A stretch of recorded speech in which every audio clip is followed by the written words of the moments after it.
Good evening. My name is Guy Lancaster, and I serve as the editor of the Online Encyclopedia of Arkansas, which is a project of the Central Arkansas Library System. I would like to welcome you to tonight's lecture by Dr. Richard Buckelew, titled Loosening the Noose of Judge Lynch, Prevented Lynchings in Arkansas. This lecture is one of many events relating to Black History Month sponsored by the Central Arkansas Library System. Another event that might be of interest to you is the weekly A Conversation Worth Having, hosted by the Cowles Ron Robinson Theater every Wednesday evening this month at 7 p.m. To see a full listing of such events, go to cowles.org. And if you want to visit the research room of the Bobby L. Roberts Library of Arkansas History and Art for your own historical or genealogical inquiries, we are open to the public Monday, Wednesday, Friday, 10 to 5. One upcoming event that will be of interest is a February 18 lecture by Nell Irvin Painter, the Edwards Professor Emeritus of American History at Princeton University and author most recently of Creating Black Americans, African American History and Its Meanings, 1619 to the Present. I've posted a link to all the Black History Month events at Cowles in the chat. Check that out for more. Tonight's lecturer is Dr. Richard A. Buckelew. He is a historian of 19th century America who specializes in the history of race in Arkansas and the American South, with a particular focus on the history of lynching and racial violence. He received a PhD in history from the University of Arkansas in 1999, writing his dissertation on lynching in Arkansas. And he currently serves as an associate professor of history at Bethune-Cookman University. His recent publications include chapters in the anthologies Bullets and Fire, Lynching and Authority in Arkansas, 1840 to 1950, and The Elaine Massacre in Arkansas, A Century of Atrocity and Resistance, 1819 to 1919. Rick Buckelew is also working on a book titled Drawn Unto Death, Lynching and Mob Violence in Arkansas, 1836 to 1936. Following this presentation, we will have a brief Q&A. If you have any questions during the presentation, feel free to put them into the chat and we'll address them all at the end of the presentation. And with that, I am going to turn this over to Dr. Richard Buckelew. Rick, it's all yours.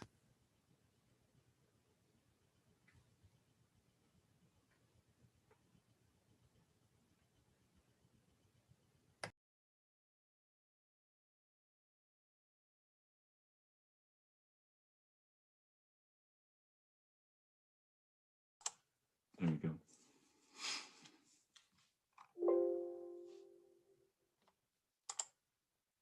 All right.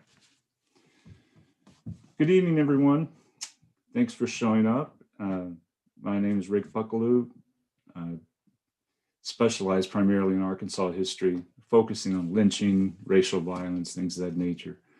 What I want to talk about this evening is kind of a different phenomenon. We look a lot at lynching and lynching cases, and we tend to focus on those lynchings. But over time, to be able to understand these, we kind of have to break things apart a little bit more and look at more data. Now that we have so many newspapers that are digitized, etc., one of the things that I've been looking at were these threatened lynchings, and then taking those and seeing which ones were prevented, to try to get a better idea of how many lynchings there actually existed and what a better image and overall understanding about who supported lynching and who didn't. And so there's several ways that we can look at this, but one of the things that I'm going to focus on is kind of look at these threatened lynchings and extract some of the prevented lynchings out, and then we'll compare that with the lynching cases that we know about.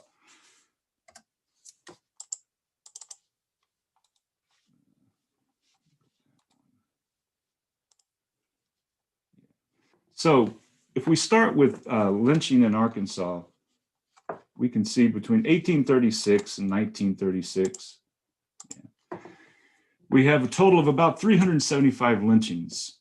And we know that's an undercount because we rely primarily on old newspapers and things of that nature. That's really our primary database, is looking through old newspapers. And not just in Arkansas, but also some of the more national newspapers like the New Orleans Times-Picayune, the Memphis papers, New Orleans papers, et cetera, the Chicago Defender, et cetera.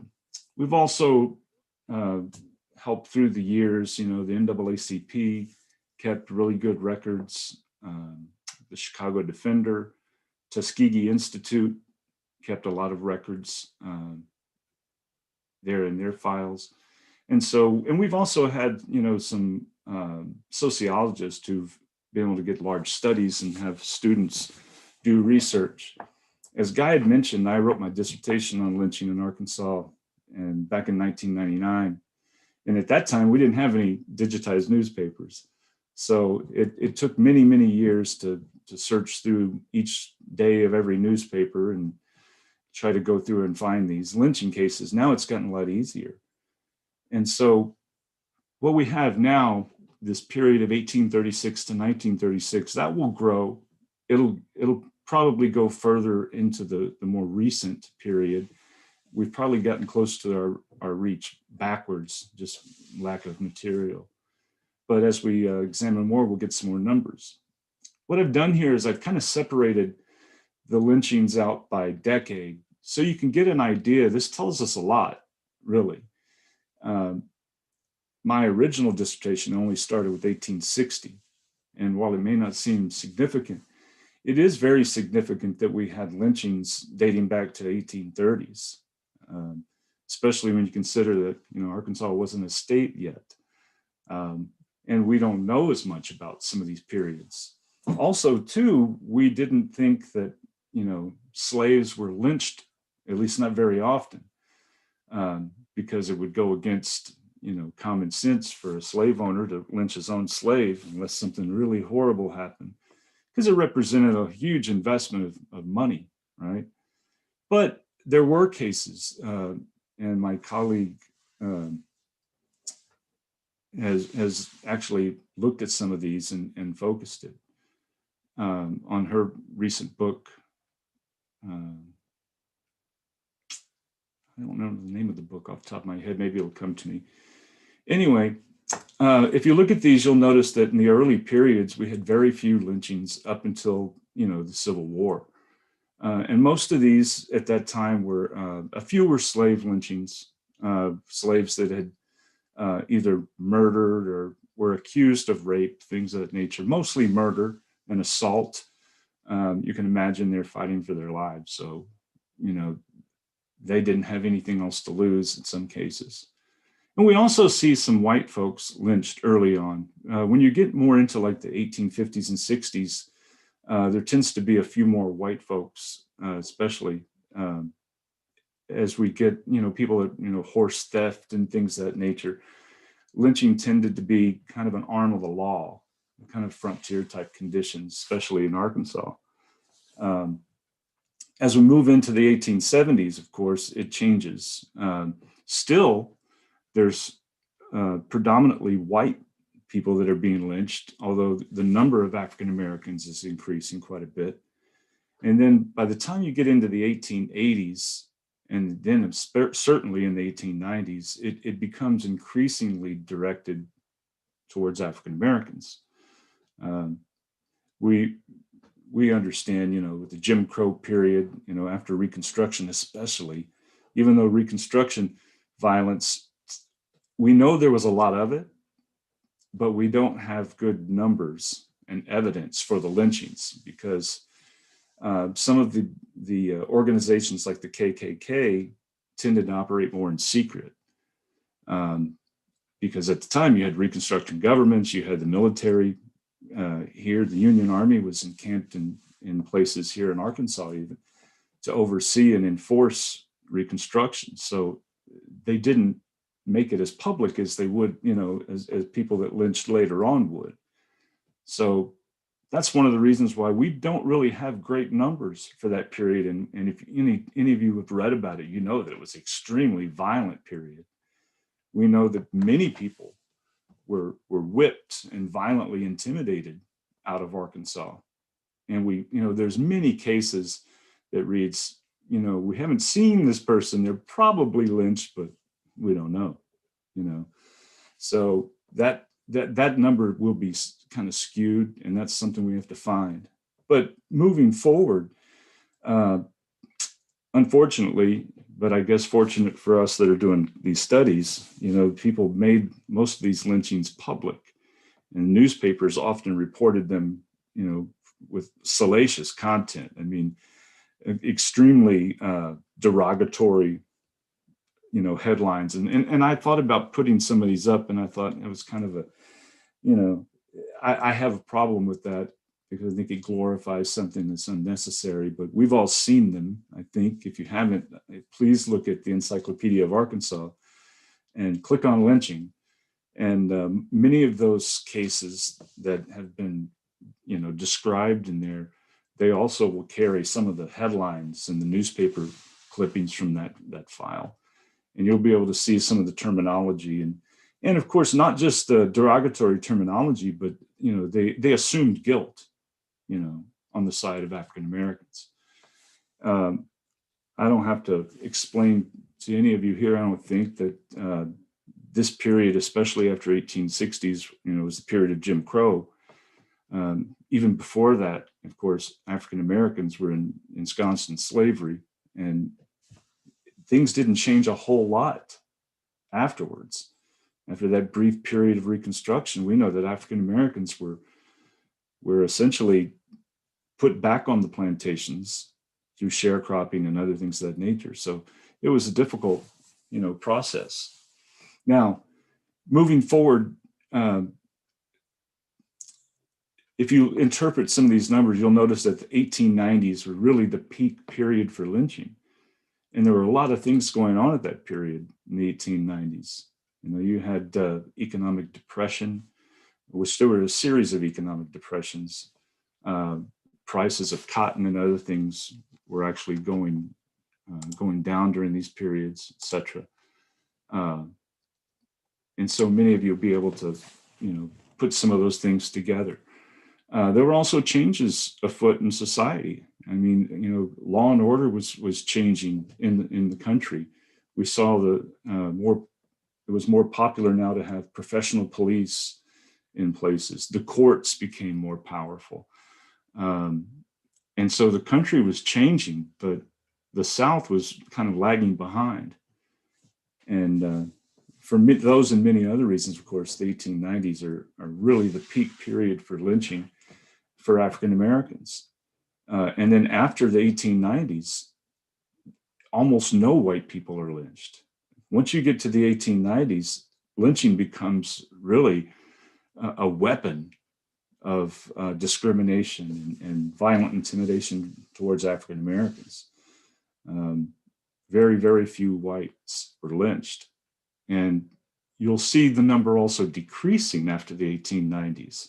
A lot of that is a counter-reaction to the 1890s and the desire to, for the progressive era to reform and institute reform measures.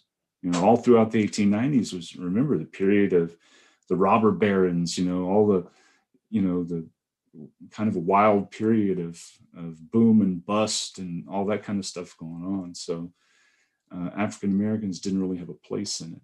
And then after that, that period, progressive era, we see reforms start to come in, and you see a reduction in the number of lynchings overall throughout the United States, but the percentage of Black almost, inching closer to 100% in the 80s and 90s.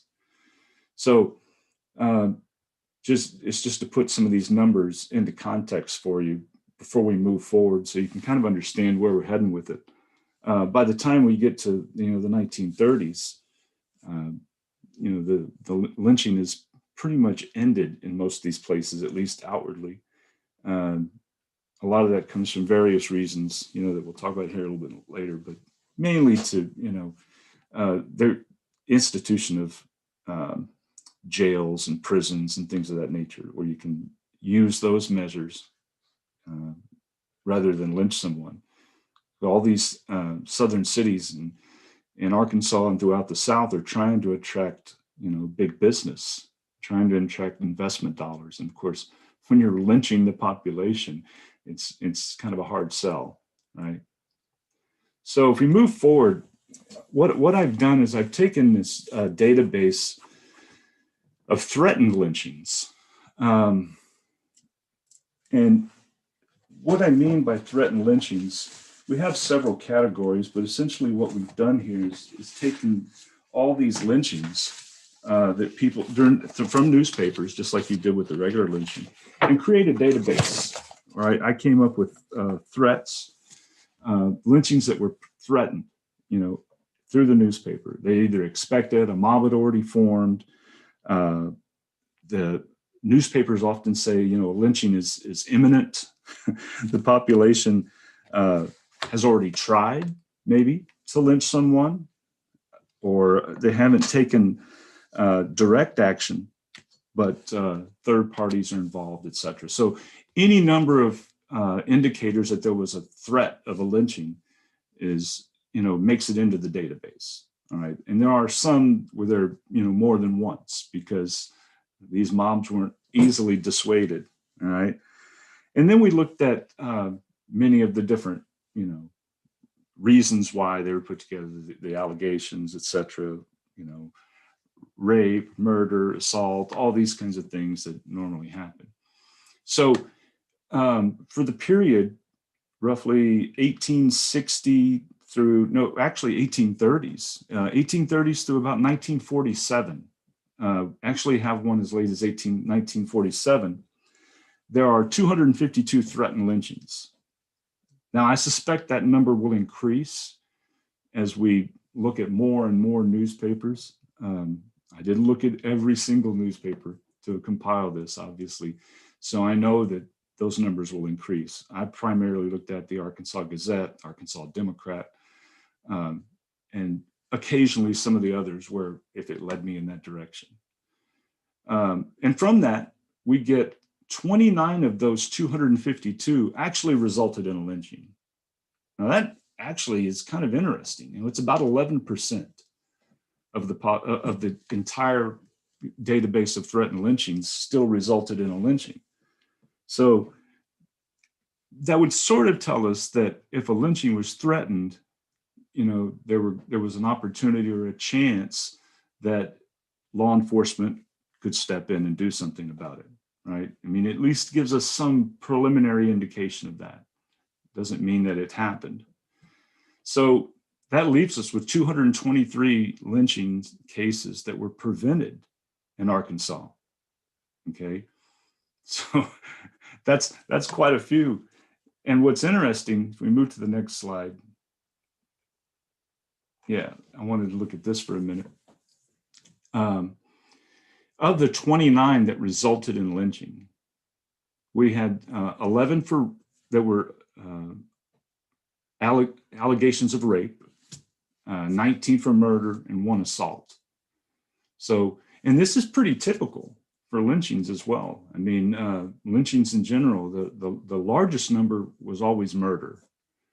And then things like rape and things that were maybe at some period as much as a third, but it drops quite a bit after that. We know that these weren't always, the same. So if we take the entire number of threatened lynchings after we deducted those that were completed, right, and then add it to the completed lynchings, it makes Arkansas, entirely different. If you start thinking about these numbers, 375 is a lot of lynchings. And the reason why we have such a high number now is because so many of us have done work on them. Many states in the South haven't received the same amount of attention as Arkansas has. And I don't include, some of the things that the Equal Justice Initiative include. Like, they take the really, really high figure of the Elaine race riot, or the Elaine massacre, I prefer, and try to use that as this huge number of lynchings that we have absolutely no way of confirming. And even if we did, we wouldn't see that necessarily as a lynching. They would be, part of a massacre, or, something along those lines, maybe genocide. So it's something else to consider. This puts us near 600 cases. So even if we just, say, oh, well, we only had 375 completed lynchings that we know of, but consider the fact that you almost doubled that in cases that people threatened. By the time you threaten, you have almost 600 cases of lynching. So that makes it, a far different animal to try to tame and understand. And so one of the things that hopefully this will grow into is maybe give us a better understanding of, why people, lynched and why they wanted to turn to this. The more data we have, the more that we can compare it to, etc. I'm going to go back here. I want to look at a couple of cases and kind of give you some insight into how some of these people and how some of the cases were prevented. And some of them will end up in a lynching, but you'll get an idea of the kind of actions that resulted. I wanted to start with the Clarendon lynching. It's one that I'm familiar with, that because I think it's really interesting. It's a very odd case. If you're familiar with it, that's great. You'll understand. Basically, in this Clarendon lynching of 1898, there was a husband and a wife, John Orr and his wife Mabel. They were transplants. They moved to Clarendon after living up in the north, and they were actors. In fact, the husband had been, he was quite a bit older than his wife, and he met her when she was a teenager, and she latches onto him because it's an exciting life, traveling the country and being actors and this kind of a theater tour. And they fell in love with the town of Clarendon and settled down there, and pretty well off. I mean, the man had made some money and started a hardware business that became very successful. So they were one of the wealthier couples in the town. And his wife, being much younger, she kind of wanted a little bit more of the good life instead of settling down. And apparently the two fought a lot. They also had servants. They had a couple of female servants and 2 or 3 male servants that lived behind the house in another, structure that they had on the property. And so live-in servants, the whole works. But the lady's not happy. She has a kid and everything, but she's not happy at all. Husband becomes quite abusive and, doesn't let her spend any money. I mentioned I wrote an article or chapter on this for a book, and Mabel Orr actually had to borrow underwear from her servants. All right. She has, 2 black servants, and the servants actually feel protective of Mabel Orr. And so, they try to watch out for her and take care of her and all these things. Well, she comes up finally and decides that she wants to kill her husband. And so she masterminds this murder. She asked, stages this thing. She knew her husband would go and do choir practice at church on Sunday evening. So she had her servant, one of her male servants, wait behind a door, and he was supposed to shoot him when he, got back from choir practice. All right. They had already failed once. All right. She had tried feeding him, putting snake heads in his coffee. They tried poison. Nothing seemed to work. He got a little sick, but he didn't die. So they take a couple of chances, and she decides, get a shotgun, just kill him. All right. Well, the first effort didn't work. Her servant couldn't get the shotgun to work. Second time, she said, he's going to be back in an hour. Here's what you do. Click this and shoot him. Of course, it works the second time. They kill him. Of course, the town is in upheaval, right? Oh, wealthy man has been murdered in town. So the sheriff immediately goes to the residence and arrests all of the servants, because, they gave up the ghost pretty quick. And he also, questioned the wife. All right. They're all in jail. She mentions, that she had trouble with her husband. And this thing will kind of go on for a little bit. There'll be several days before these people are actually brought to trial. And in the interim, the sheriff actually forestalls a lynching. He tells a mob that comes up, he said, no one's going to lynch anyone here. This is our town. He said, I'm going to make sure that everyone pays, etc., because that was the first thing that was on their mind. That's why he arrested everyone so quickly. And they were out there for several days, every night. All right. And he kept telling them, nope, we're gonna go to court. And so they had a real quick trip to court. And she basically, spills her guts. Her slaves, they can't get their stories. Well, not slaves, they're servants, excuse me. She treats them like slaves. They can't keep their story straight. All right. And so she decides to go ahead and tell the truth. When she goes back to the jail, somebody had given her something so that she could commit suicide. That night, they tried to come and lynch everybody again. Again, he's able to ward them off. But then the sheriff comes down sick and leaves his deputy in charge. And that final night, they come and lynch all three men and two of the women. They would have lynched Mabel Orr, but she was dying, so they didn't bother. And so they lynched them right out in public, right in the rail yard, right, not too far from the jail. So this is 1898, excuse me. So, it shows that you could actually, if you had a strong jail sheriff, you could forestall some of these lynchings, etc. I'm sorry, a little background noise here. Another one that is interesting that also results in lynching. Most people are aware of the Henry Lowry lynching. Henry Lowry in 1921 was a slave. He tried to collect payment from his sharecropping landowner.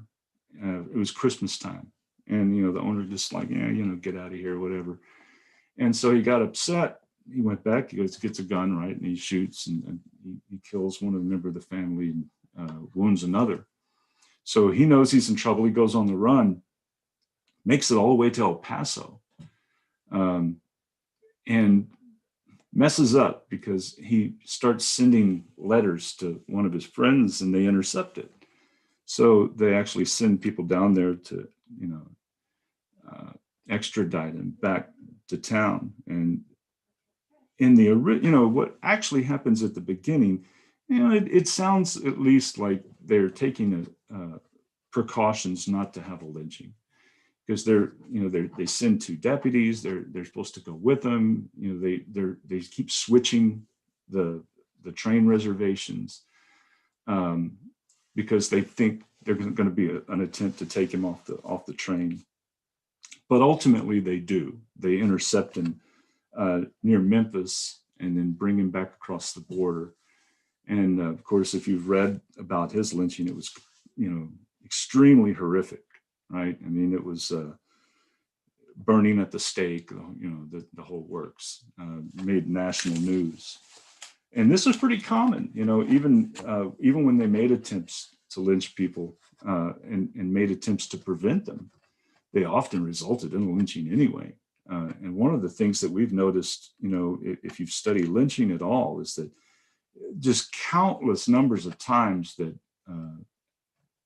that suspects were taken from the jail, actually taken from custody and lynched. In fact, it gets to the point, you read this so many times that it makes you understand that, these people, the guards and maybe the sheriff and his deputies just aren't really putting up any kind of a fight at all. Because it would seem that, if someone really, if you had a sheriff who was intent on protecting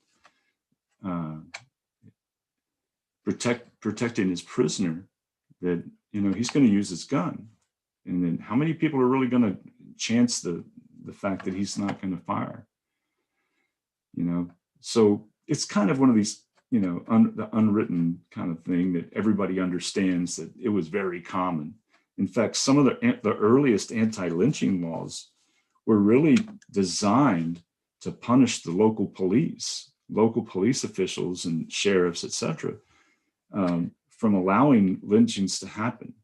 In other words, because so many of them were taken from the jail cells.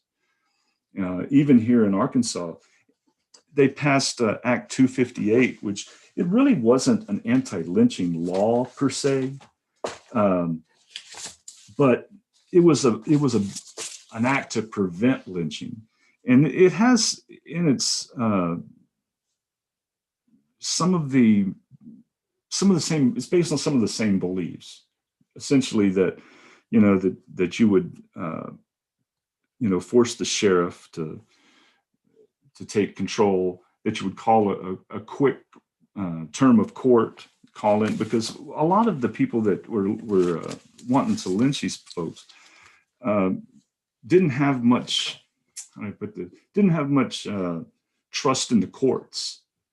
There was a belief that that there were too many people getting off free and things of that nature, which doesn't seem to warrant any likelihood when it comes to African Americans. But they didn't want to trust the courts. They wanted immediate justice, and so that was one of the things here in Arkansas. This Act 258, Father John Lucy, a Catholic priest, actually kind of led some of the efforts, along with H.K. Toney, a judge from Pine Bluff. They really believed that if you had a quick call of the court, if you took it to court really quickly, that people would allow them to take justice. That's not necessarily the case, and really, if you stop and think about it, and the way that it was applied, it was a kangaroo court, right? So that doesn't help any, whether someone is legally lynched, if I guess you could refer to it, or lynched in general.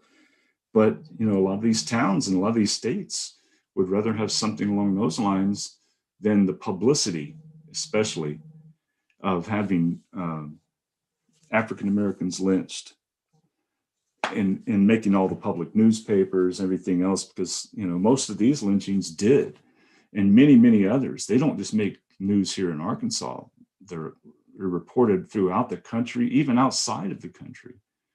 And so they really give Arkansas and really the South overall a bad name, and that's going to work against any kind of efforts to bring in industry and try to modernize, try to build the South. So they realized they had to do something, and Act 258 was really a poor attempt. Really, it was a half-hearted attempt to kind of give in to what the mob actually wanted. They basically, with that act, you basically just assuring the public that, yeah, we'll find him guilty anyway, and then have a public hanging, right? Even with that, though, many people would still want to lynch, so they wanted that immediate justification, especially when it came to cases that were, like involving children, rape or murder of children, incest, things of that, especially, horrific crimes. They were even more motivated, and murder, which was the most.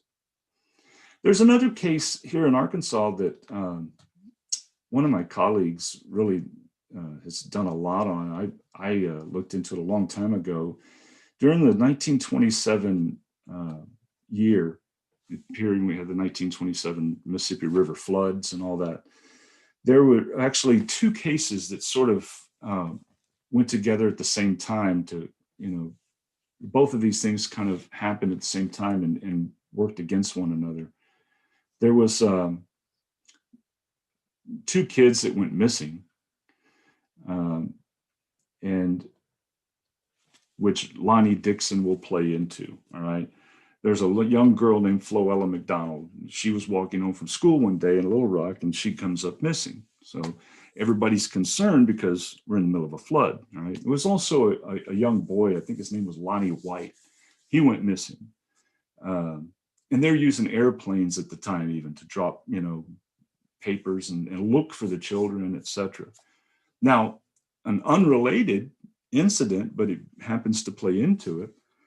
John Carter, a middle-aged African-American man, he had been on a work detail from the local prison and had gotten kind of lost just outside of Little Rock, and was trying to find his way to a road, and he sees a wagon with a wife and her daughter. And, whatever happens, he's trying to stop the wagon or whatever. And, the daughter falls off and breaks her arm, etc. And of course, the alarm goes out because they assume that he's trying to assault them or maybe even rape them or whatever.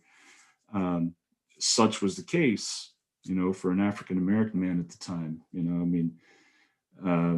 I kind of theorized that he was probably, thirsty and hot and tired, and, trying to get help. As much as he wanted to get away from prison, I think he overplayed his hand a little bit. He probably got lost, and it was hot out there. Nevertheless, what happens, he's pretty quickly lynched. They called people from outside. And of course, you're in the middle of a period with high stress, the 1927 river flood and all this going on. And so people were already at, kind of a fever pitch in terms of stress, not to mention the fact that you had these two missing kids. So a bunch of people, they say hundreds, came out from Little Rock and they crowd around. And this case, actually, John Carter's lynching makes it into what they call these little blue books that were published back in the early 1900s.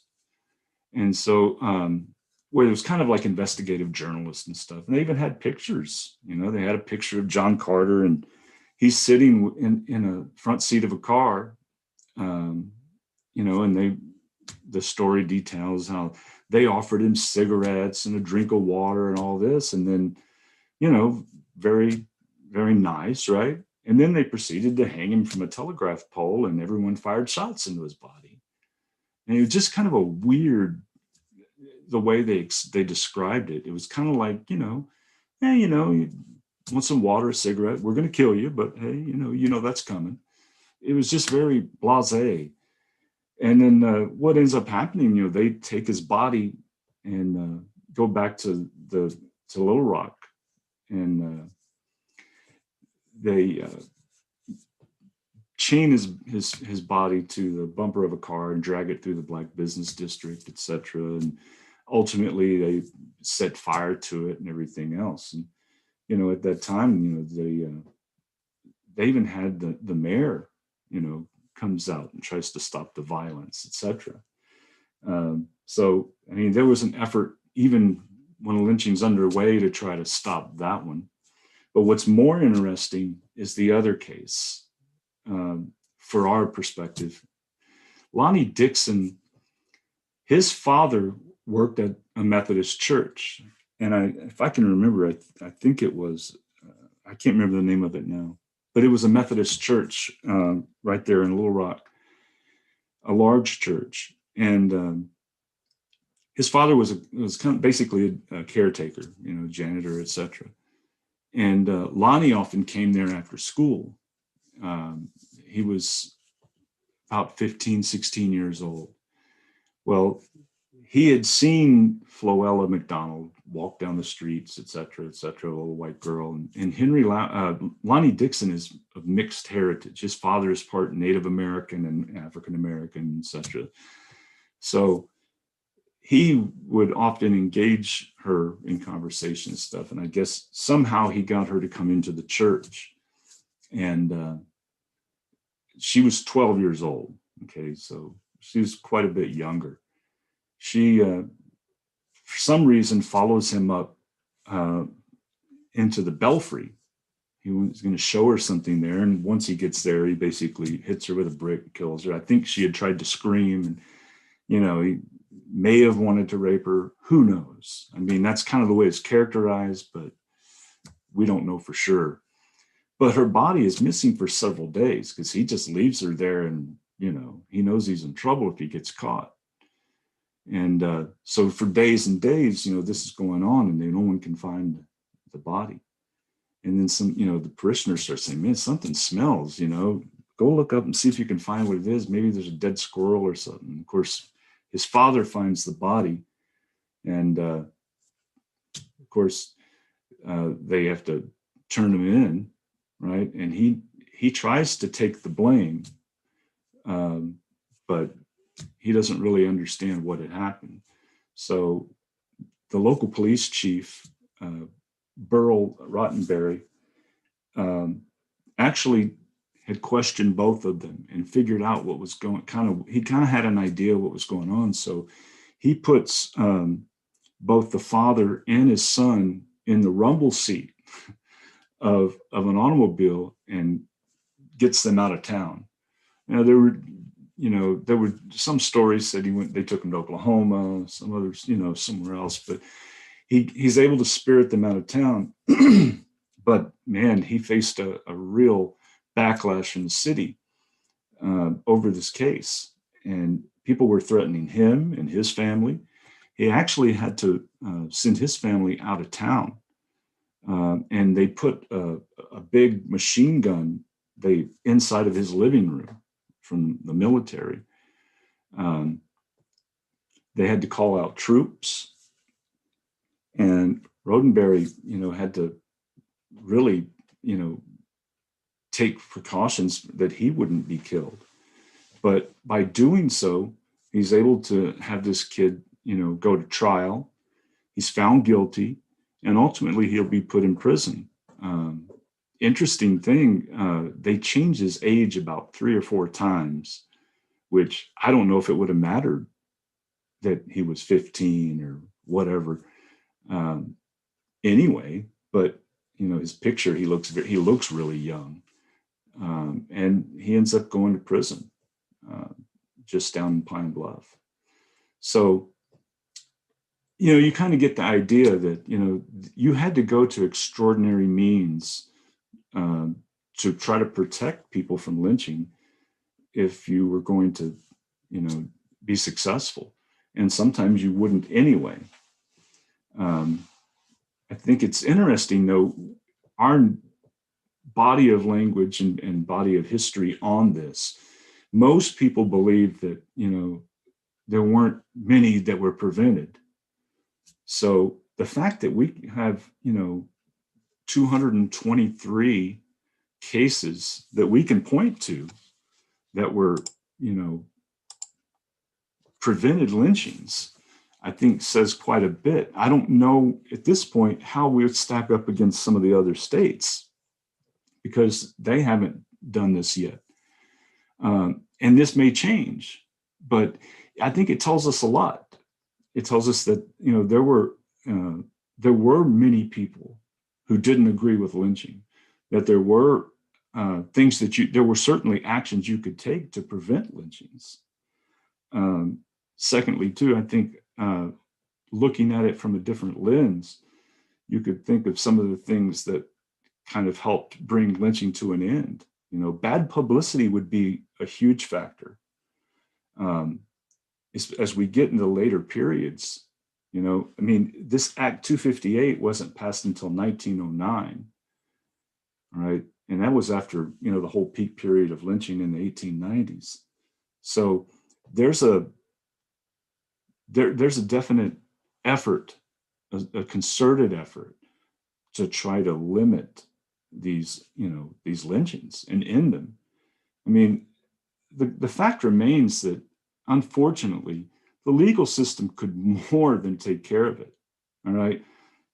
It was just common knowledge that any African American that went to court was going to lose. I mean, you're looking at virtually all white juries. You know, even if we can go look at the Elaine massacre.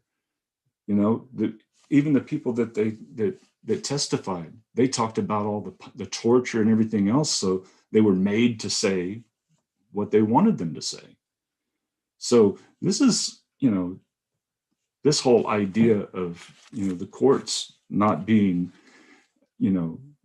efficient or effective is really just, it doesn't hold water. All right. So, really, number one, bad publicity would change a lot. But you have to look at some of the other things that would be impacted as well, right? I mean, it's hard to change some of these people. They like the idea of, they're exercising their freedom and their popular sovereignty. And this was part of what they did. They wanted to take the law into their own hands, and they believed they had the right, especially when it came to, more personal cases, rape or murder and things of that nature. It tells you a lot about how they regarded African Americans. They didn't consider that African Americans had any rights, and that they made all the laws. I mean, even if they sat in the courts, it was an all-white jury, and they had no chance to escape that. So it was really, kind of a no-win situation, for African Americans. Also, too, during this period of time, as we moved into like the 20s and the 30s, there's an increasing, kind of a struggle between the legitimacy of violence. Who has the right to punish? Because now that it matters, the state, the cities, etc., want to be able to attract industry and everything else. They want to be able to protect the state and the city, actual government power to punish people, right? I mean, they couldn't allow what they had allowed previously. That's part of the problem, that they had allowed it to exist for so long. But they needed to disrupt that local legitimacy and let people, make people trust the court system and, law, the whole idea of law and order. Law and order is necessary if you're going to have, civilized society. And so this helps us to understand just some of the reasons why we'll ultimately see lynchings, decline and essentially go away. Some of the other reasons, of course, the fact that you're able to accomplish the same goals without the violence. But once the government and local officials start putting a concerted effort to it, it ends pretty quickly. And too, one of the things that we noticed, but that if you look at these prevented lynchings, most of these prevented lynchings tend to be in areas that are more modern, that are not isolated. For instance, Jefferson County had an enormous number of prevented lynchings. In fact, I thought about putting this in a chart, but it seemed to be kind of difficult to understand. Some of the counties that had quite a few, Arkansas County had a lot of lynchings, but very few prevented lynchings. They had 22 lynchings throughout this period for Arkansas County, but only 3 prevented lynchings. That tends to be the case for a lot of the smaller counties, and the counties that tend to be people more isolated with a heavy Black population, or not majority Black. Garland County, on the other hand, ends up having 13 prevented lynchings and only 4 lynchings. So, you kind of get an understanding of what's going on here. Jefferson County has only 9 lynchings, but they have 20 prevented lynchings. Pine Bluff is a majority Black. It's at that time, a pretty thriving city in Arkansas. And you have others, Monroe has just the opposite, has like nine prevented lynchings, but 16 actual lynchings, so you see kind of the extremes, but you have a lot of the smaller towns and cities in Arkansas tend to be, very, very few prevented lynchings and just a few lynchings. Pulaski County, which we're all familiar with in Little Rock, had 24 prevented lynchings versus 9 actual lynchings.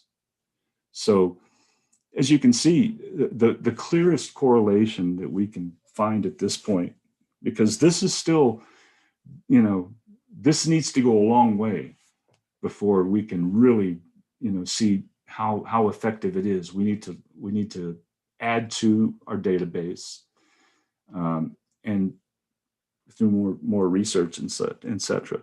But preliminary indications will show that, cities that were larger, where the population is less isolated, where there's, how do I put it? The elements of civilization, law and order, the entire works, tended to be much more likely to prevent lynchings. So if you take these into consideration, I think it tells us quite a bit. And I think maybe it makes a lot of sense as well, that, Arkansas was the more isolated regions are going to be those areas where you probably have African Americans that, are sharecropping and things of that nature. And they tend to, be outside of more effective law enforcement, less diversity, etc.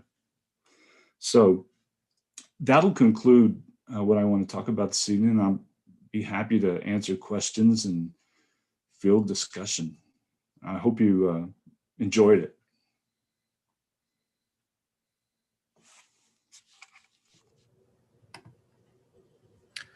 All right, we do have a lively Q&A going on in the chat. First off, before we get to some of the other questions, I found it very interesting, the data you presented showing that prevented lynchings were typically higher in some of the more urbanized or urbanizing regions, because that's, Amy Louise Wood in her book on lynching a spectacle shows that these spectacle lynchings happen more frequently in those same urbanizing areas. And so is it just more of this kind of violence and thus more opportunity to prevent that kind of violence was happening in these areas? Yeah, I think so, because the numbers tended to be large in both ways. If you look at Pulaski County, and we just talked about one of the spectacle lynchings of John Carter, even though his lynching was kind of outside of town, you had 24 prevented lynchings, but you still had 9 lynchings that actually took place that we know of, and there's probably some more. In Jefferson County, the same way. I think the fact is that there were just so many cases, period. And, it could be too, because Jefferson had 20 prevented lynchings and 9 that actually took place. And and of those 9, there were attempts made to prevent most of those. Right. And so that really struck me in Jefferson County, because it's always been a majority Black, or very close to it.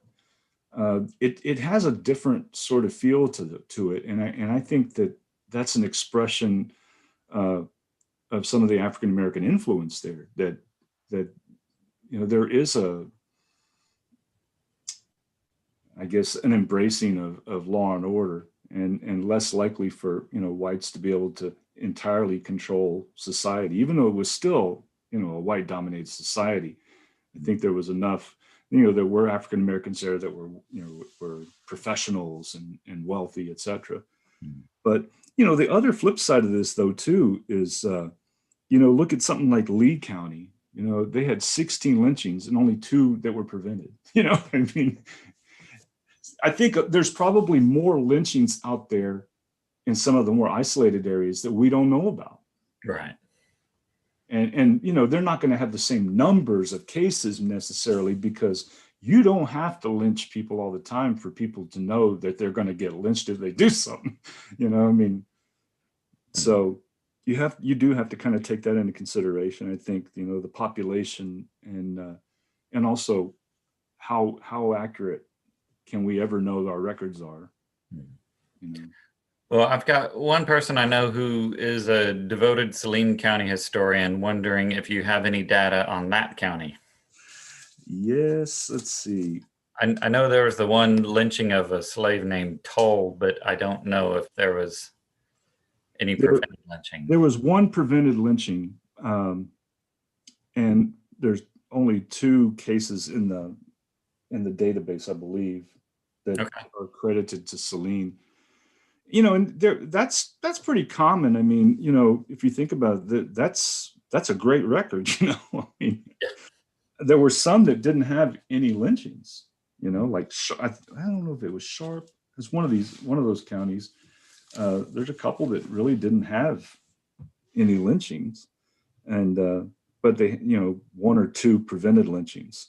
So I think anytime that you can get, you know, so a lot of these are, you know, like Woodruff County, they had 4 lynchings, but they also had 4 prevented. So I think it does indicate that if there's any prevented lynchings there, it's, you know, it's hopeful. Right. I think the next thing probably would be looking at period. But we really need, you know, do a deeper dive on this. And that means, you know, going into, you know, the county newspapers and all that, because there's a lot, when you stop and think about it, there's a lot of instances in these stories where people talk about, you know, the threat of a lynching. So I think the more that we find, you know, we'll probably find more efforts to prevent. But I know from reading the literature from some of the sociologists that have done this, Arkansas doesn't fit. It doesn't necessarily fit the same patterns as some of the other states that they've looked at so far. So we tend to have you know, a pretty high level of prevented lynchings. So Next question, what do we know about the demographics of the people most likely to join lynch mobs? We don't know a whole lot. That's the problem. There are indications, and I don't know if this is, I mean, you know, some of the people that have studied this in the South have argued that, especially sociologists, you know, they've argued that if you look at voting in areas that were highly democratic, that is a pretty good predictor of lynching. I mean, it makes sense, right? I mean, you know, it's the same party, you know, that slavery, etc. I don't know if that seems like sort of a blunt instrument. And the problem is that you have in so many of these small counties and small towns within the counties, is what I really meant to say, fairly large populations of African Americans, just whether or not they vote. So, you know, yeah, I mean, that would be easy to say, you know, people where you see Democratic vote at that time, you probably saw more, you're more likely to see lynching. But that doesn't tell us a whole lot, because you also have, you know, some of these cities. I think there are other factors that are equally important.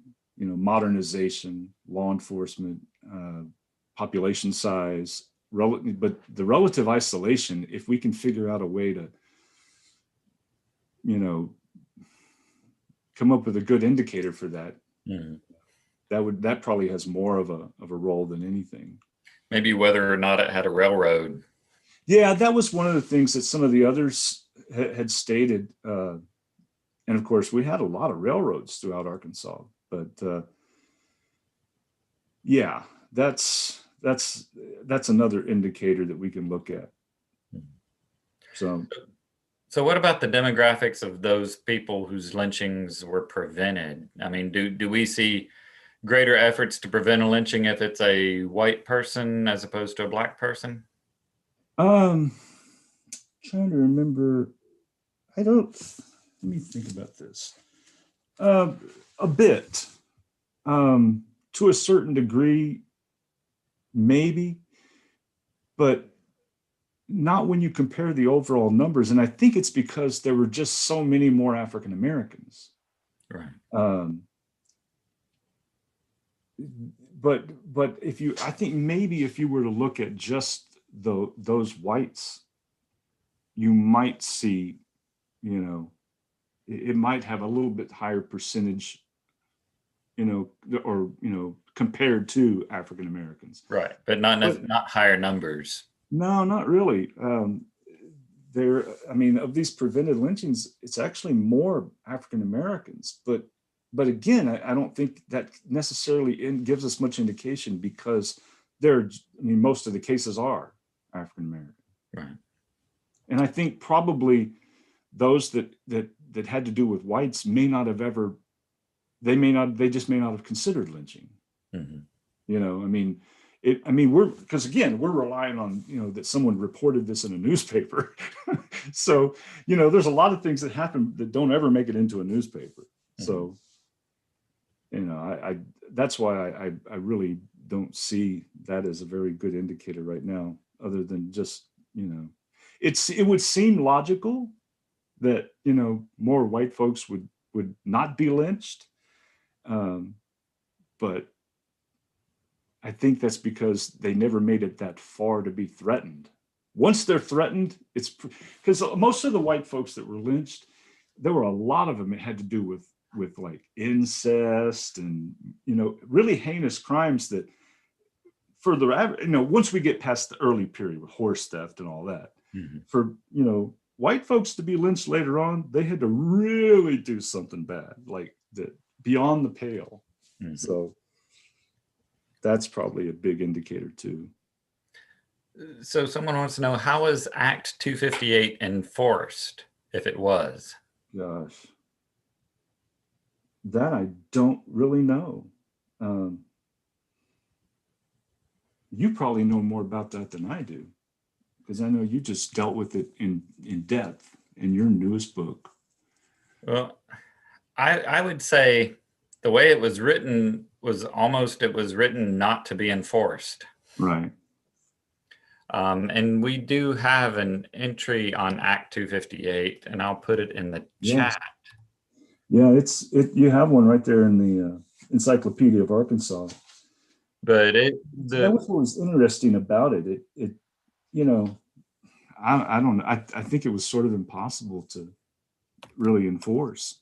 I mean, who's going to do that? Well, it had no real punishment for people who broke it. No, it didn't. So someone wants to know, is there any evidence of clergy or Christian churches or denominations speaking out against or opposing lynching during this time period? There are a few editorials throughout the period, especially when you get after the turn of the century, and especially during like the 20s. Mm-hmm. You have quite a few.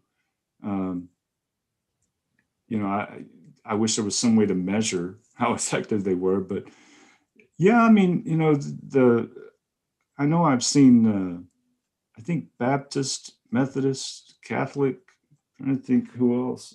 I mean, you've seen, I've seen quite a few, editorials where, especially kind of taking the same tone as Father Lucy, of, kind of remonstrating with people. Why take the law in your own hands? Mm-hmm.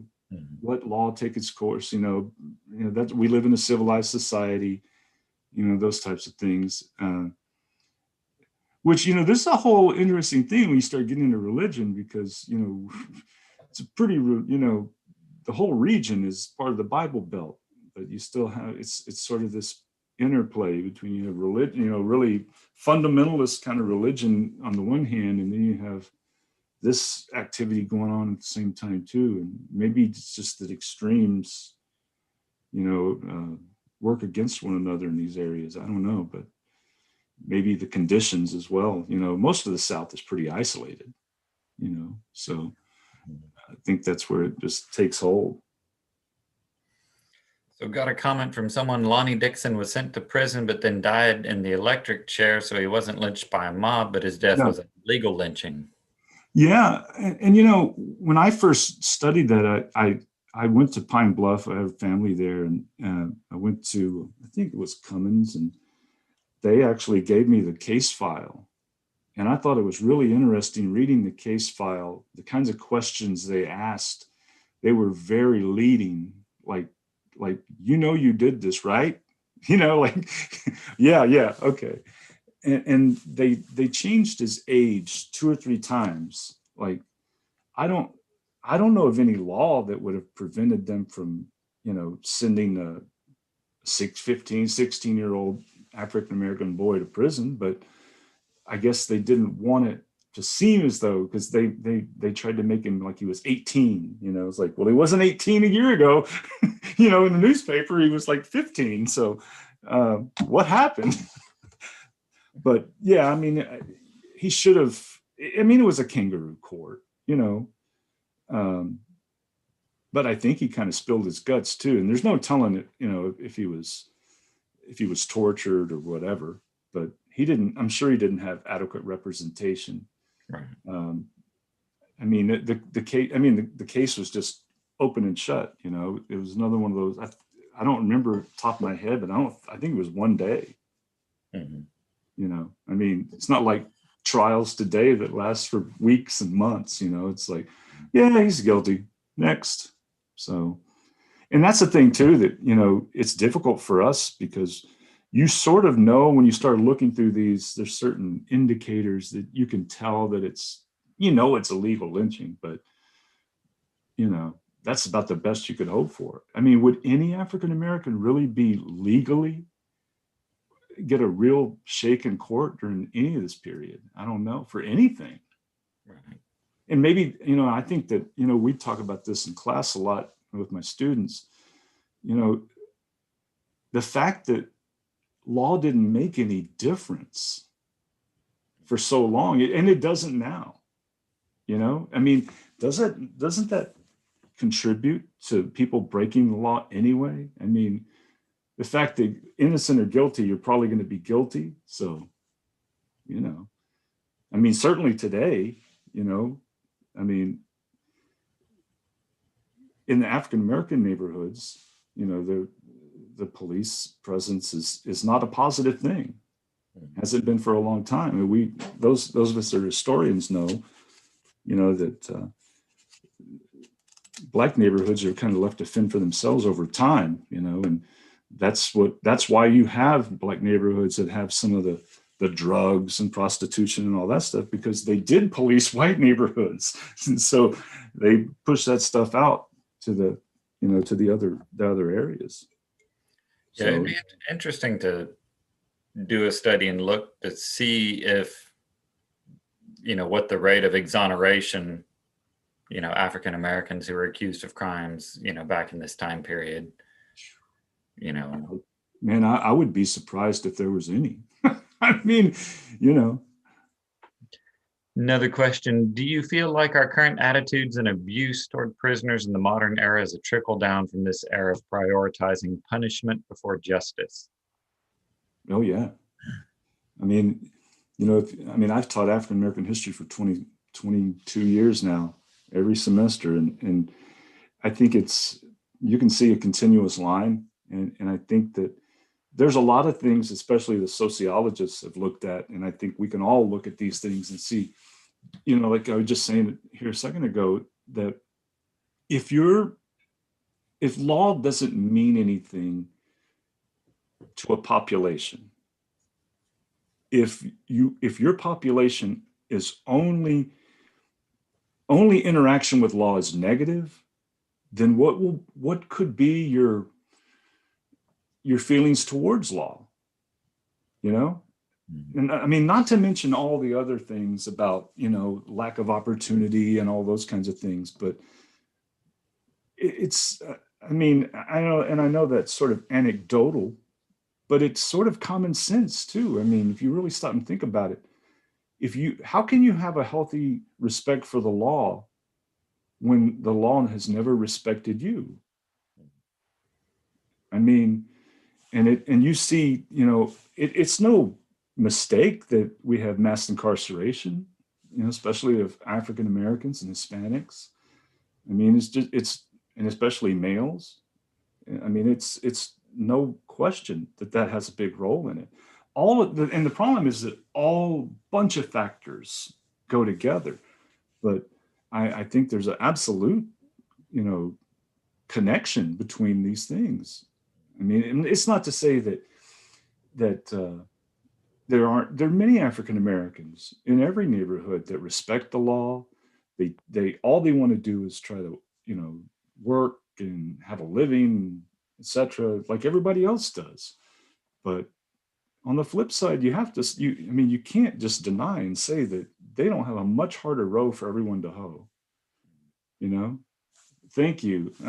Adrian Jones said it's more than respect, it's generational trauma. And it is not just the law, but everything.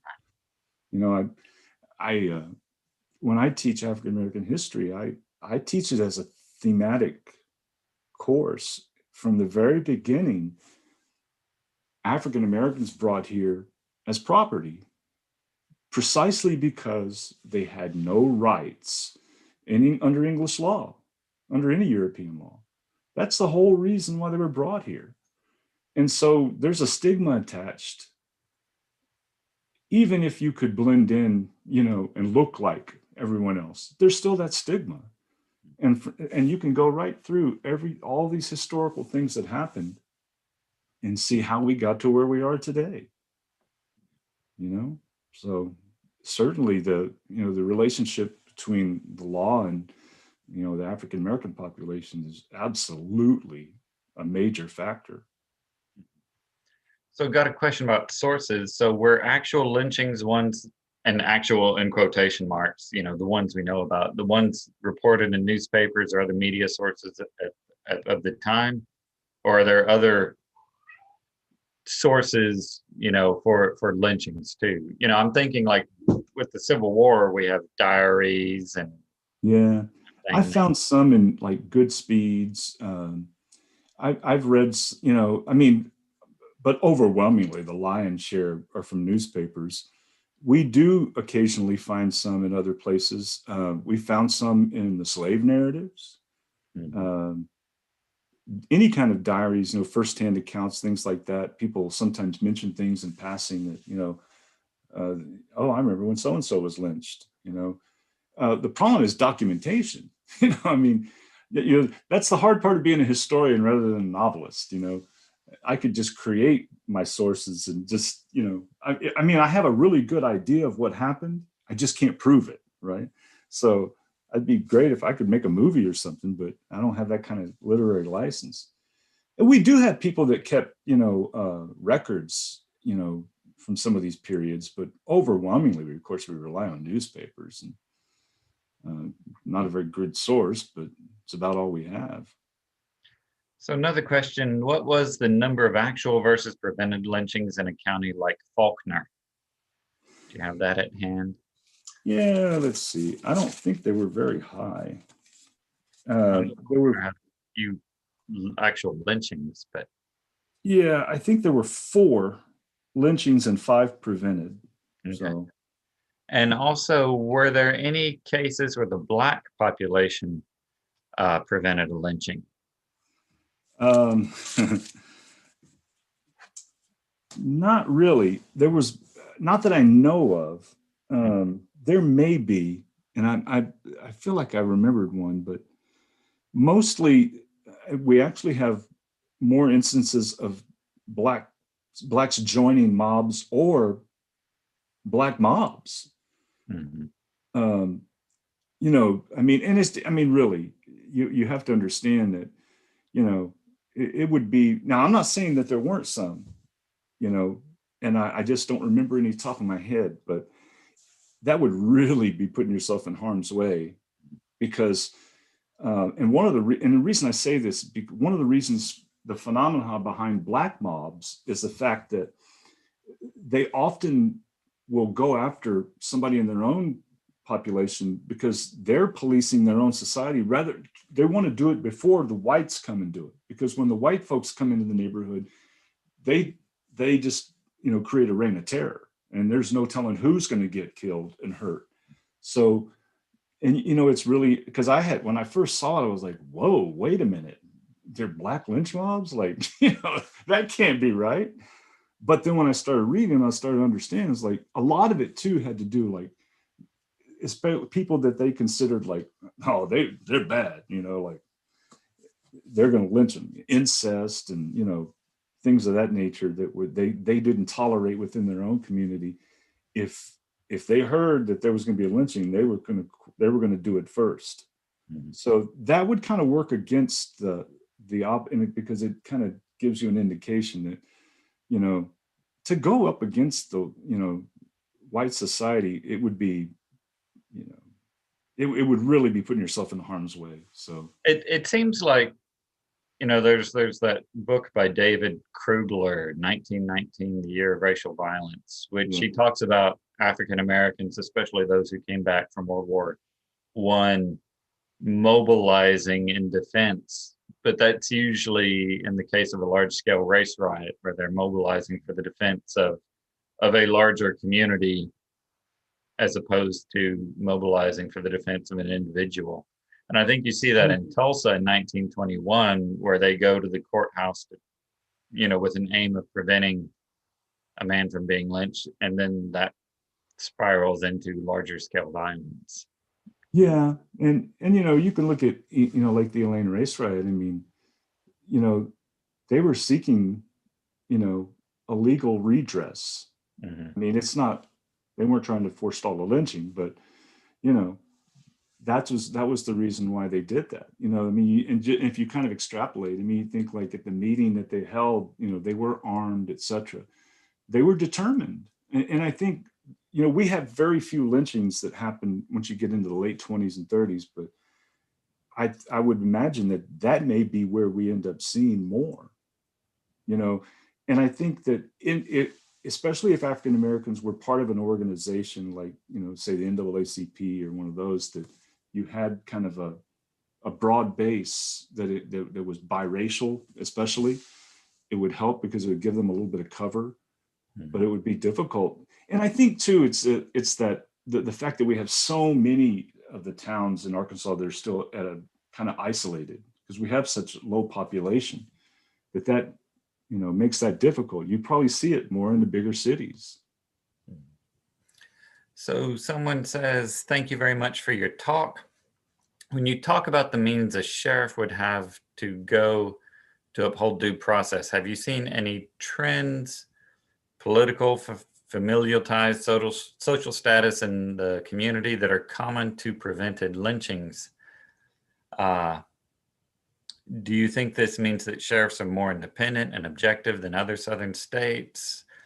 More Western-minded, if you will, where areas where lynchings were high, tied to public's mistrust of the government, may be seen as more pro-union? Yeah. Well, I haven't examined it.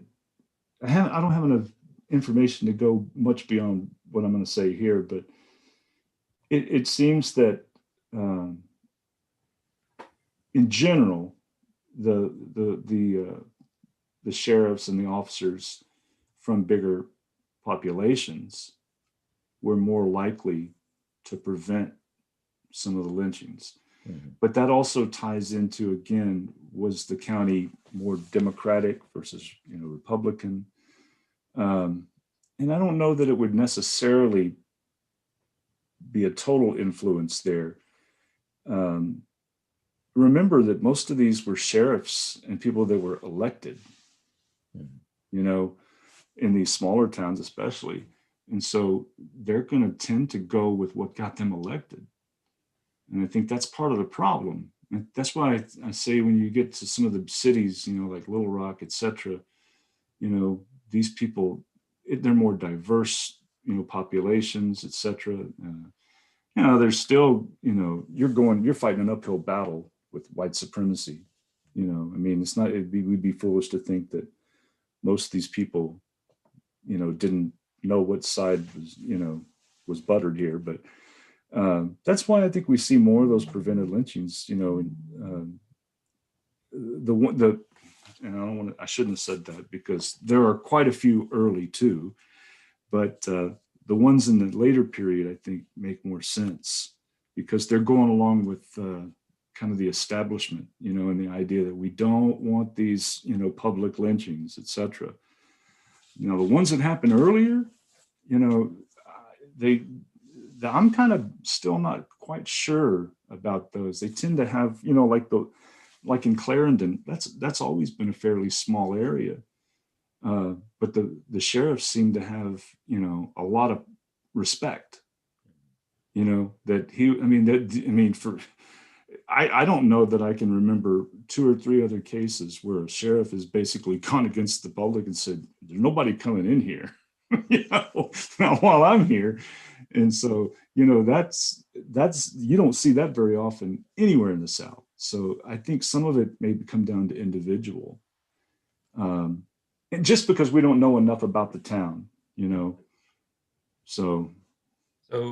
Got another question. Have you been able to measure how many lynchings were tied to economic retaliation or had some kind of economic basis when the motive was presented as something about an alleged crime? No. We have, obviously some of the so-called riots, and such, even the Elaine Massacre was primarily over economics. Lee County was economics. A lot of those cases like that, but remember, we're working primarily off newspapers. So we have to kind of read between the lines sometimes too, those things that would have been public or what we're reading, sometimes we can kind of triangulate some of it, but not beyond what was relatively just obvious,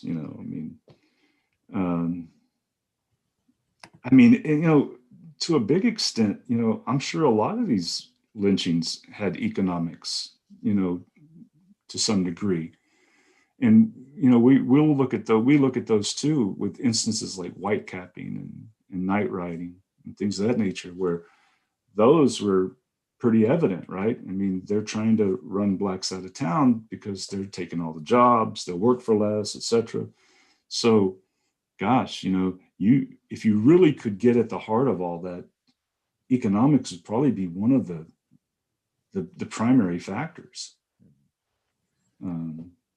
And so, yeah, I think that would be, and I don't know, I think we end up with a lot more lynching cases because, some people just disappear and no one knows who they are. Even in the Elaine case, right? All those people that came, they were coming over. A lot of that was to express frustration over losing their jobs to African-American workers. So I think it plays a role. We just don't really know for sure how much. One last question. Someone notes Roosevelt had writers gather stories from ex-slaves. Were these stories included in your numbers? And I guess the question is, are there any accounts of lynchings in the slave narratives? Yeah, there are some. I know there's some mention of the slave lynchings, and I think I've looked at so many of these slave narratives now, it's hard to keep which ones from which state, but yeah, they'll sometimes mention, something along that lines, but they don't always have a lot of information. Right. They kind of just, offhandedly, so-and-so, he cut his head off or something like that. You're like, what? Go back. If I would have been asking the questions, I would have been asking a lot more. It's like, wait a minute, don't bury the lead here.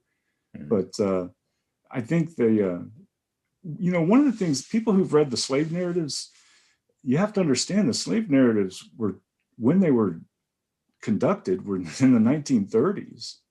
So these people were far removed from slavery. And one of the things that I found and it's kind of problematic because I use them in my class and my students read them. A lot of these, not all of them, of course, but there are quite a few of the slave narratives in which people kind of, that you can tell they long for the days of slavery because essentially things were so difficult after, like they wish they could go back. And they kind of portray their days in slavery as sort of like, oh, I loved old Master so-and-so and this. Now, obviously there's a whole bunch that don't, but I was going to say there tends to be some variance if they're talking to a white interviewer as opposed to talking to a black interviewer. And oh yeah, there's all kinds of various factors, but it's just my students have run into it too, and they're like, why would someone say that? I'm like, because things afterwards were not very good. I mean, it was harder afterwards for some of them, just to try to get a job and not to be able to eat and all those things. And, it was just the ones that they interviewed anyway, And of course they're all from, and like she says, it's what they knew. And it's, over generations and generations, it's like to survive, they had to, have a sort of defense mechanism, and they had to find a way to adapt. I mean, no one likes being enslaved. No one likes being physically coerced, and all of these things that they endured. But I think that's part of the strength of African Americans. It's that they found a way to adapt and thrive, within such a horrific system. And it's interesting because, it's like some of the things we read today, it's like if white people didn't have African Americans, we wouldn't have been farming for long. They wouldn't want to do the work, It's like when you look at some of these big plantations and stuff, it's like everywhere Europeans went, they tried to enslave someone else. Like, we can't do this work. So it's the slave narratives are an interesting thing, but it's hard to take them totally at face value, because I think there are a lot of things you have to take into consideration when they speak. Just they're psychologically damaged. Mm-hmm. There is some really good information in there, though. There's some great information. And there are some slaves who really tell it like it is. So it's like, that's fantastic.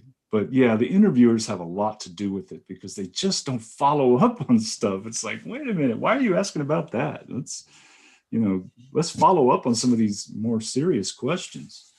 But, that's what we have to work with. And I think that's what all of us face. Everybody that's here is interested in history, and, we want to know more. So, it's like what you were saying about newspapers, because the newspaper records are so distorted often from a pro-lynching standpoint that, it can be difficult to determine, someone's accused of a crime. Do we even have a real sense of, whether that accusation is real? Because there are so many tropes that are thrown out that you see arise again and again, and I wonder if it's sometimes like alien abduction stories, a certain trope enters the popular culture and then it just gets repeated again and again. Yeah, I think that's the whole, even like the whole rape thing. It's like, when you start digging deeper on those cases, there's so many of them that just don't hold any water. Right. And then some of them that really hold water to what, what's her name said? Oh gosh, who am I thinking of? Where she's, are you thinking Diane Somerville, her rape and rape? I was thinking of the woman who really blew the lid off of it, investigative journalist. Oh, Ida B. Wells? Yes. I always have trouble with her name because Wells Barnett, it's like, anyway, she talked about the fact that many of those accounts were actually, instigated by the women. And I think there's a lot to be said there. Mm-hmm. But there were a lot more interracial relationships than, I mean, I think that's why there was such a to-do about, this with white males. I don't think it was just their fear. I think it was their knowledge that it happened. Because, when people have been attracted to people for a long time. It's just like there's always been people that were gay. There's always been people that, so it's not like this was something new, right? So I think that a lot of times that, if you look at the factors, I mean, a lot of these, men were never home. I mean, some of the things that were common then would have left women sort of vulnerable to maybe falling for someone else or, whatever. I shouldn't get all into that because I don't know that much about it, but it just seems to make sense. Well, that was the last question. We're going to wrap this up. Rick, it's always great seeing you. Yeah, you too. Thanks, everybody. Yeah, we had a lively discussion in the chat. This has been great. I really appreciate you being here. And to everyone else, if you'll go to cows.org, you'll see more of our speakers lined up. The front page has a Black History section, so just click on that and you can see all the events. And next week we'll be talking with Brian Mitchell, Dr. Brian Mitchell at UA Little Rock, who's going to do a presentation on an ancestor of his who was a Reconstruction era lieutenant governor in Louisiana. I want to say the first Black lieutenant governor in the nation. So we'll be Oscar Dunn. Yeah, Oscar Dunn. Yeah. So anyhow, thank you everyone for tuning in, and thank you again, Rick, for spending so much of your time with us. Really appreciate it. Thank you, guys. Take care, everyone.